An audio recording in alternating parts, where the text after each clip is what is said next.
4 stroke diesel engine को संपीड़न ज्वलन इंजन, कंप्रेशन इग्निशन इंजन भी कहते हैं। इस इंजन का निर्माण रुडोल्फ डीजल ने 1892 में किया था। रुडोल्फ डीजल जर्मन इंजीनियर थे। उन्होंने ईंधन का उच्च संपीड़न अनुपात का प्रयोग करके 4 स्ट्रोक डीजल इंजन को बनाया था। 4 स्ट्रोक डीजल इंजन में कुछ संपीड़न अनुपात होने के कारण ईंधन स्वतः जलने लगता है, इसलिए इसे स्वतः ज्वलन इंजन, ऑटो इग्निशन इंजन भी कहते हैं। इस इंजन में 4 स्ट्रोक पूर्ण हो जाता है तो ऊर्जा उत्पन्न हो जाती है, जिसकी उपयोग विभिन्न प्रकार के कार्यों के लिए करते हैं। अब 4 स्ट्रोक को विस्तार से समझते हैं। जब सक्शन स्ट्रोक लगता है तो इस स्ट्रोक के दौरान इनलेट वाल्व खुला रहता है और निकास वाल्व बंद रहता है। इसी स्ट्रोक के दौरान इंजन सिलेंडर में केवल वायु प्रवेश करती है। यह वायु इनलेट वाल्व के माध्यम से इंजन सिलेंडर में जाती है।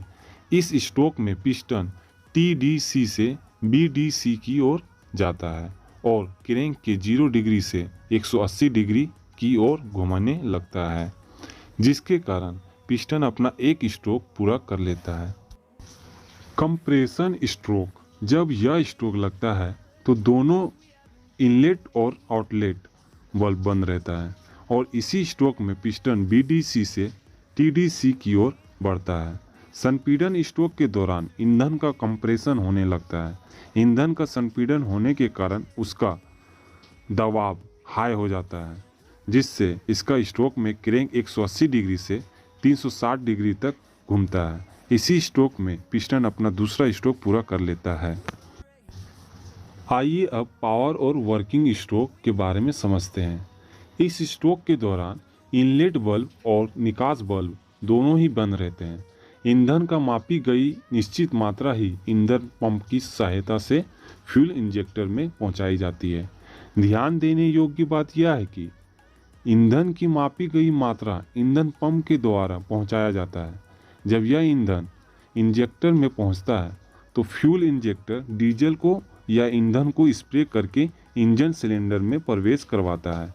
चूँकि हम जानते हैं कि संपीड़न स्ट्रोक में ईंधन संपीड़न हो चुकी होती है, जिसके कारण ईंधन तथा संपीड़न वायु स्वतः जलने लगती है और ईंधन का दहन होने लगता है। इस स्ट्रोक में पिस्टन TDC से BDC की ओर जाता है और क्रैंक 360 डिग्री से 560 डिग्री तक घूमता है। इसी स्ट्रोक के दौरान पिस्टन अपना तीसरा स्ट्रोक पूरा करता है। अब आता है एग्जॉस्ट स्ट्रोक। इस स्ट्रोक के दौरान दहन प्रक्रिया पूरी हो जाती है और दहन के पश्चात जो गैस बचती है वह निकास वाल्व के द्वारा बाहर निकल जाती है या निकाली जाती है।